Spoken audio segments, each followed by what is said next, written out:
나이가 들면서 우리는 깨닫기 시작합니다. 평화란 그저 주어지는 것이 아니라 우리가 반드시 지켜내야 하는 것이라는 사실을요.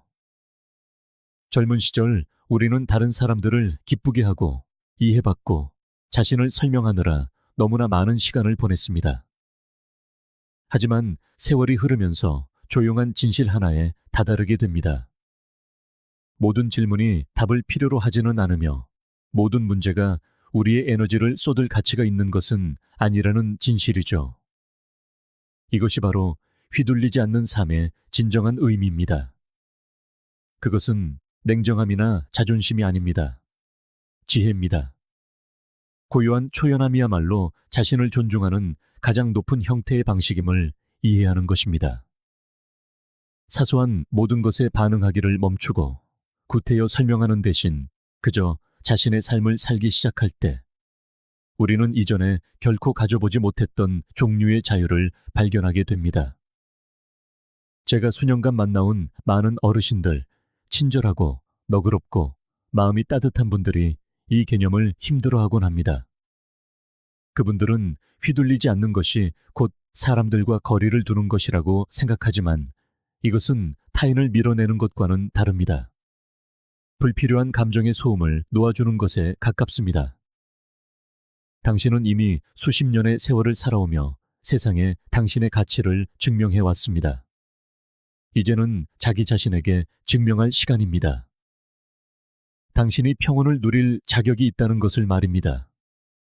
오늘 우리는 황금기에 접어든 모든 이들에게 영향을 미치는 한 가지 주제, 바로 무례한 질문들로부터 초연함을 유지하는 기술에 대해 이야기하고자 합니다. 사람들이 아무리 다정하고 예의 바르게 보여도 어떤 질문들은 대답하지 않는 것이 더 낫습니다. 당신이 무언가를 숨기기 때문이 아니라 당신의 평화가 낭비하기에는 너무나 소중하기 때문입니다. 첫 번째, 유형부터 시작하겠습니다. 당신의 사생활을 침범하는 질문들입니다. 첫째, 돈은 얼마나 모으셨어요? 연금은 얼마 받으세요? 이 질문이 일상 대화에서 얼마나 자주 등장하는지 알면 놀라실 겁니다. 때로는 가족 모임에서 그저 궁금한 척하는 친척일 수도 있고, 때로는 그저 남과 비교하고 싶어 하는 이웃일 수도 있습니다. 또 다른 경우에는 기회를 엿보는 사람일 수도 있죠. 평생을 현명하게 저축하며 살아온 은퇴한 우체부, 해럴드라는 분의 이야기를 들은 적이 있습니다. 어느 날 오후 동네 바비큐 파티에서 누군가 그의 연금에 대해 물었습니다. 그는 친근하게 대하고 싶은 마음에 자신의 재정 상황, 은퇴 자금을 관리하는 방법, 매달 받는 연금 액수까지 자세히 이야기했습니다. 몇 주 후 바로 그 친절했던 이웃이 그에게 투자 상품을 제안하기 시작했습니다. 큰 수익을 약속하는 이른바 시니어 주택 프로젝트에 투자하라고 설득했죠. 결과적으로 그것은 사기였고 해럴드는 저축액의 상당 부분을 잃고 말았습니다. 이것이 바로 재정적 사생활이 신성한 이유입니다. 누군가 수입이 얼마나 되세요? 연금은요? 라고 물을 때 당신은 그들에게 진실을 말해줄 의무가 없습니다. 그럭저럭 지낼 만합니다. 와 같은 차분하고 짧은 대답이면 충분합니다. 이것은 무례한 것이 아니라 현명한 것입니다. 돈은 타인의 의견과 질투, 그리고 조종을 끌어들입니다. 노년의 마음의 평화는 통장 속 그 어떤 숫자보다 훨씬 더 가치가 있습니다. 둘째, 자녀들은 얼마나 성공했나요? 이 질문은 사람들이 생각하는 것보다 더 깊은 상처를 줄 수 있습니다. 나이든 부모들은 종종 자녀의 삶에 대해 보이지 않는 압박감을 안고 살아갑니다. 어쩌면 아들이 사람들이 기대했던 의사가 되지 않았을 수도 있고, 딸이 아직 자신의 길을 찾고 있는 중일 수도 있습니다. 혹은 자녀들이 아주 잘 나가고 있지만 그들의 성공에 대해 이야기하는 것이 오히려 다른 사람들 사이에 거리감이나 질투를 유발해 불편하게 느껴질 수도 있습니다. 그레이스라는 한 여성은 가족 모임에서 사촌 한 명이 자기 자식들과 비교하며 그녀의 아들에 대해 계속 물어왔다고 했습니다. 그 사촌의 자녀들은 번듯한 직장과 비싼 차를 가지고 있었죠. 그레이스는 미소를 지었지만 나중에 아들 때문이 아니라 비교라는 것이 얼마나 해로운지를 깨닫고는 부끄러움을 느꼈다고 고백했습니다. 그녀의 아들은 선하고 성실한 좋은 사람이었고 중요한 것은 그것뿐이었습니다. 누군가 자녀들은 얼마나 성공했나요? 라고 묻거든 당신의 가치가 자녀의 직함으로 측정되지 않는다는 것을 기억하십시오. 모든 사람은 각자의 길을 걷습니다. 가장 좋은 대답은 조용한 자부심과 평화가 담긴 한마디입니다. 자신이 행복한 일을 하며 잘 지내고 있습니다. 성공이란 돈이나 지위가 아니라 의미 있는 삶을 사는 것이기 때문입니다. 셋째, 아직도 일하세요. 아니면 그냥 집에만 계세요? 그냥 집에만 일하는 그 부분이 마음에 걸리지 않으신가요? 우리 사회는 종종 바쁜 것을 목적의식과 동일시하며 마치 쉬는 것이 게으름인 양 여깁니다. 하지만 은퇴는 벌이 아닙니다. 충분히 누릴 자격이 있는 재충전의 계절입니다. 어떤 이에게는 정원을 가꾸거나 봉사활동을 하거나 그림을 그리는 것이 성취감을 줍니다. 또 다른 이에게는 휴식을 취하고 새를 바라보고 친구와 차를 마시는 것이 성취감일 수 있습니다. 당신은 당신의 시간을 어떻게 보내는지 누구에게도 설명할 의무가 없습니다. 은퇴한 교사였던 은구엔 여사님은 처음에는 친구들처럼 봉사활동을 하지 않는 자신을 부끄럽게 여겼습니다. 그녀는 그저 집에서 식물을 돌보고 책을 읽는 것을 즐겼을 뿐입니다. 어느 날 한 친구가 더 자주 밖에 나와야 한다며 그녀를 놀렸습니다. 그녀는 미소 지으며 이렇게 말했습니다. 저는 40년간 다른 이들의 마음을 가꾸는 일을 했어요. 이제는 제 마음의 평화를 가꿀 차례랍니다. 이것이 바로 휘둘리지 않는 삶의 핵심입니다. 자신의 선택을 변호하지 마십시오. 조용한 자신감을 가지고 그 선택을 살아내십시오. 당신은 무엇이 자신에게 평화를 가져다 주는지 알고 있으며 다른 누군가가 당신의 방식대로 사는 것에 대해 죄책감을 느끼게 놔두지 마십시오. 돈, 자녀, 그리고 시간을 보내는 방식에 대한 이 질문들은 모두 한 가지 공통점을 가집니다.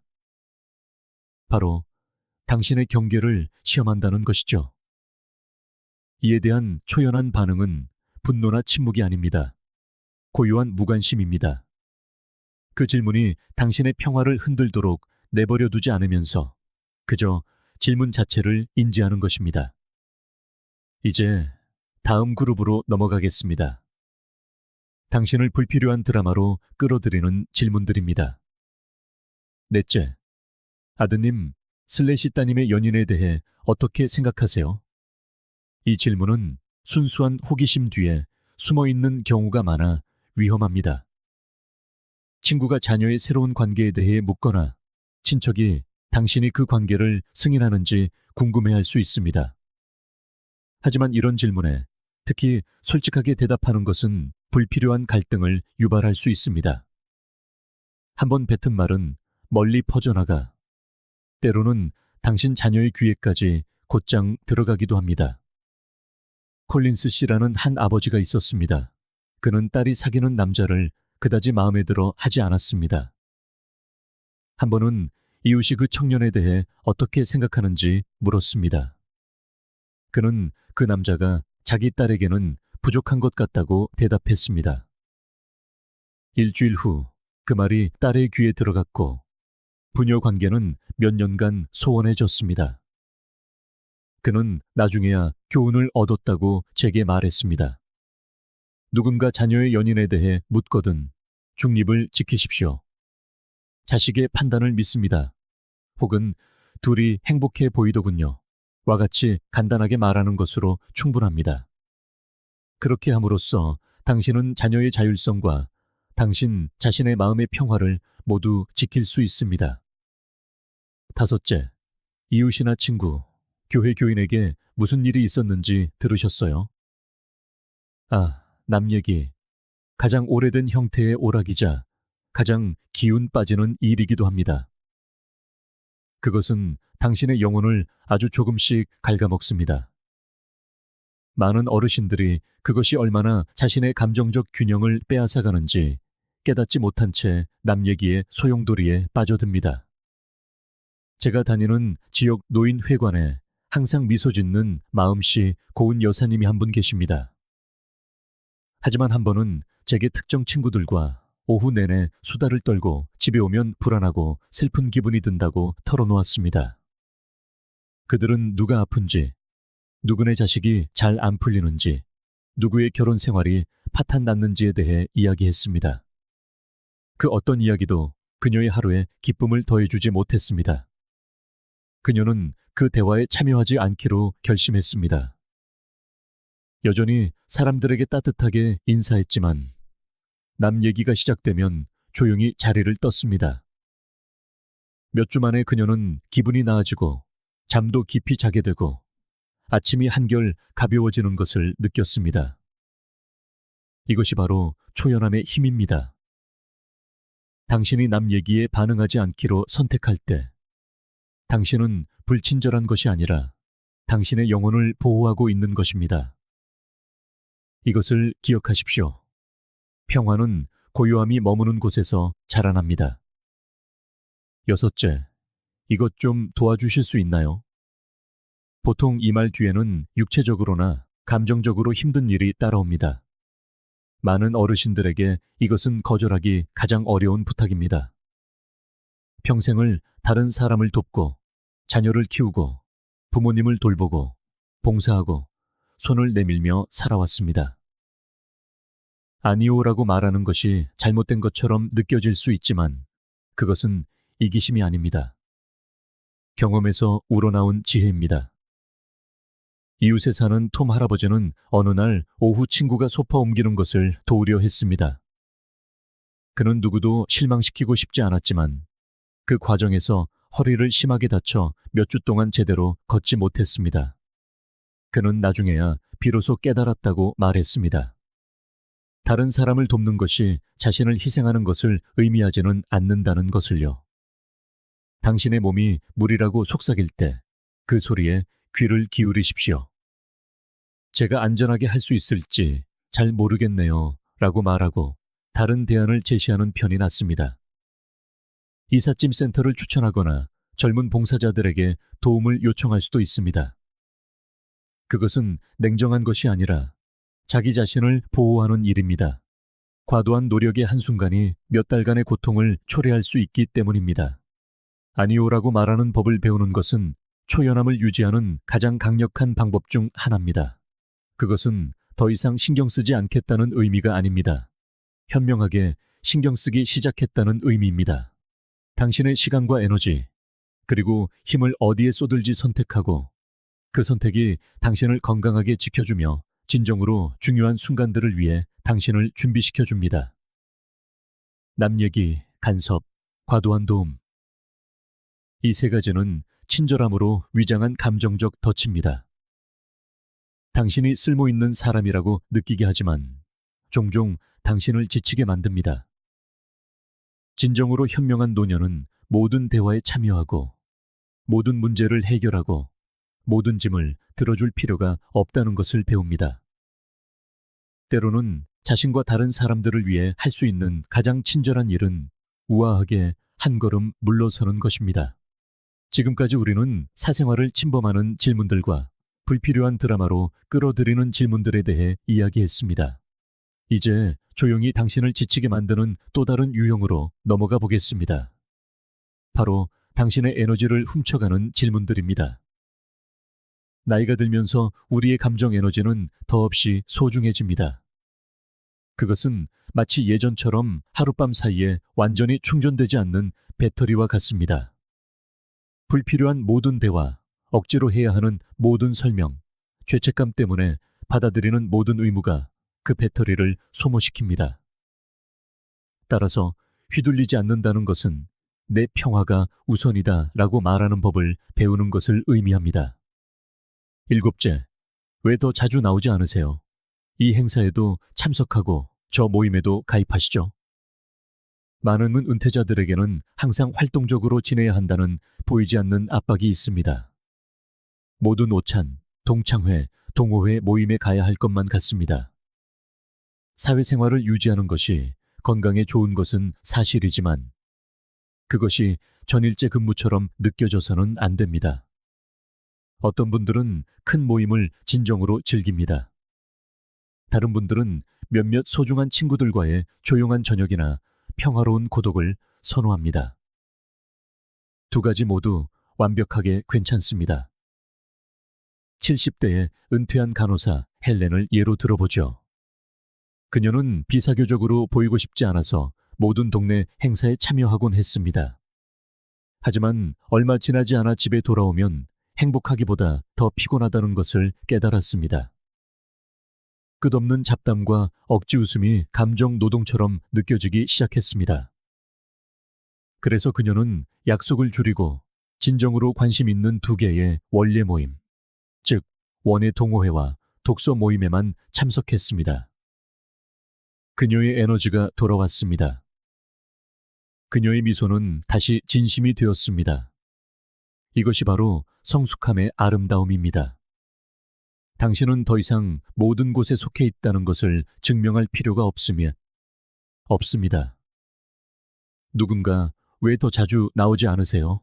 라고 묻거든 그저 미소 지으며 이렇게 말하십시오. 저는 집에서 평온하게 지내는 게 좋습니다. 당신은 시간을 어떻게 보내기로 선택했는지 누구에게도 설명할 의무가 없습니다. 진정한 사회적 건강은 양이 아니라 질에 달려 있습니다. 여덟째, 왜 SNS를 더 자주 안 하세요? 혹은 답장이 왜 이렇게 늦으세요? 우리는 끊임없이 온라인에 접속해 있는 것이 곧 연결되어 있는 것이라고 생각하는 시대에 살고 있습니다. 하지만 어르신들에게 그 디지털 압박은 지칠 수 있습니다. 메시지, 알림, 끝없는 단체 채팅방은 당신의 정신적 평온을 쉽게 앗아갈 수 있습니다. 한 번은 페이스북을 시작한 로버트라는 신사분을 만난 적이 있습니다. 자녀와 손주들과 연락하기 위해서였죠. 처음에는 좋았지만 여러 온라인 그룹에 추가되면서 상황이 달라졌습니다. 매일 아침 수백 개의 메시지가 그의 휴대폰을 가득 채웠습니다. 농담, 소문, 토론, 심지어 정치에 대한 논쟁까지. 아침이 평화 대신 스트레스로 시작될 지경에 이르렀습니다. 어느 날 그는 대부분의 앱을 삭제하고 일주일에 2번만 메시지를 확인하기로 결심했습니다. 그는 그것이 그해 내린 최고의 결정이었다고 말했습니다. 그는 여전히 가족과 대화했지만 인터넷의 스케줄이 아닌 자신의 방식대로 했습니다. 디지털 시대에 초연하다는 것은 끊임없는 상호작용보다 평화를 선택하는 것을 의미합니다. 기술은 훌륭한 도구이지만 당신이 주인이 되어야지 노예가 되어서는 안 됩니다. 당신은 기술에 잠식당하지 않으면서 그 혜택을 누릴 수 있습니다. 시간이 될 때 메시지를 확인하겠습니다라고 말하는 것은 전혀 문제될 것이 없습니다. 당신을 진정으로 아끼는 사람들은 이해해 줄 것입니다.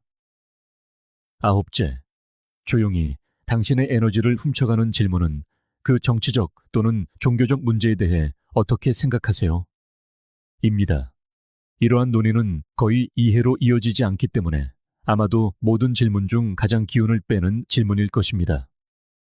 보통은 논쟁으로 끝이 나죠. 모두가 자신이 옳기를 원하고 오늘날 세상에서는 의견은 시끄럽고 경청은 드뭅니다.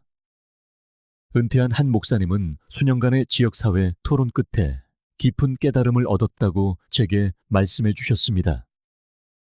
사람들은 사실 당신의 의견을 원하는 것이 아니라 자기 자신의 의견에 대한 확인을 원한다는 것을요. 그래서 그는 논쟁을 멈췄습니다. 대신 논란이 되는 주제가 나오면 그는 그저 양쪽 다 일리가 있네요 라고 말하고 넘어갔습니다. 이것이 바로 감성지능의 실천입니다. 모든 논쟁에 참여함으로써 당신의 지혜를 증명할 필요는 없습니다. 침묵은 당신이 정보가 없다는 것을 의미하지 않습니다. 승리보다 평화를 더 소중히 여길 만큼 성숙하다는 것을 의미합니다. 기억하십시오. 당신은 세상을 잠재울 수는 없지만 당신의 마음은 잠재울 수 있습니다. 적게 설명할수록 더 많은 평화를 지킬 수 있습니다. 그것이 감정적 통달의 비결입니다. 이제 마지막 장으로 넘어가겠습니다. 초연하게 살아가기, 고요한 무관심의 지혜. 휘둘리지 않는다는 것은 사람들을 차단하거나 신경 쓰지 않는 척하는 것이 아닙니다. 제가 감정적 미니멀리즘이라 부르는 것, 즉 당신의 영혼에 영양분을 주는 것들만 남기는 것입니다. 집이 어수선하면 청소를 합니다. 마음이 어수선하면 단순하게 만듭니다. 소음은 흘려보내고 중요한 것만 붙잡는 것입니다. 이 고요한 초연함은 실질적인 건강상의 이점을 가져옵니다. 연구에 따르면 만성 스트레스는 면역력을 약화시키고 혈압을 높이며 수면을 방해할 수 있습니다. 반면에 감정적 평온함, 즉 초연함을 유지하는 능력은 염증을 줄이고 심장을 안정시킵니다. 당신은 그릇된 것들에 덜 신경 씀으로써 말 그대로 더 오래 살 수 있습니다. 매일 아침 스스로에게 물어보십시오. 이 대화가 평화를 가져오는가? 아니면 압박을 가져오는가? 만약 압박을 가져온다면 한 걸음 물러서십시오. 평화를 가져온다면 기꺼이 다가가십시오. 이 간단한 질문이 당신의 하루 전체를 바꿀 수 있습니다. 성숙함이란 반응하기를 멈추고 당신의 평화를 지키기 시작할 때 찾아옵니다. 모든 결정을 설명하고 모든 감정을 정당화하고 모든 행사에 참석해야 할 필요성을 더 이상 느끼지 못할 때 말입니다. 다른 사람들이 그것을 거리감이라고 부를지라도 조용히 평화를 선택할 때입니다. 네, 사람들이 당신을 오해할 수도 있습니다. 어떤 사람들은 당신이 조용해졌다고, 무심해졌다고, 심지어 차가워졌다고 말할지도 모릅니다. 그것에 신경 쓰지 마십시오. 당신을 사랑하는 사람들은 진실을 볼 것입니다. 당신이 그저 더 평온한 삶의 방식을 선택했을 뿐이라는 것을요. 한 번은 지역센터에서 마리아라는 여성을 만났습니다. 그녀는 친구들이 이제 자기가 모든 전화를 받지 않는다고 불평한다고 말했습니다. 그녀는 미소 지으며 이렇게 말했습니다. 누구를 무시하는 게 아니에요. 그저 오랜만에 제 자신의 생각에 귀 기울이고 있을 뿐이랍니다. 이것이 바로 평화의 모습입니다. 비어있는 것이 아니라 충만하게 느껴지는 고요함. 휘둘리지 않는다는 것은 또한 모든 관계가 회복될 필요는 없으며 모든 질문에 답이 필요한 것도 아니고 모든 싸움에서 이겨야 하는 것도 아니라는 사실을 받아들이는 것을 의미합니다. 어떤 것들은 진정으로 침묵 속에 남겨두는 편이 더 낫습니다. 노년에 접어들면서 우리는 이미 힘든 일들을 해냈습니다. 가족을 부양하고 경력을 쌓고 폭풍우를 이겨냈습니다. 이제는 내면의 정원을 가꿀 시간입니다. 실적보다 평화를 선택하고 죄책감 없이 아니오라고 말하며 당신의 조용한 아침과 부드러운 저녁을 지킬 시간입니다. 이것은 무관심해지는 것을 의미하지 않습니다. 깊이 하지만 선택적으로 관심을 갖는 것을 의미합니다.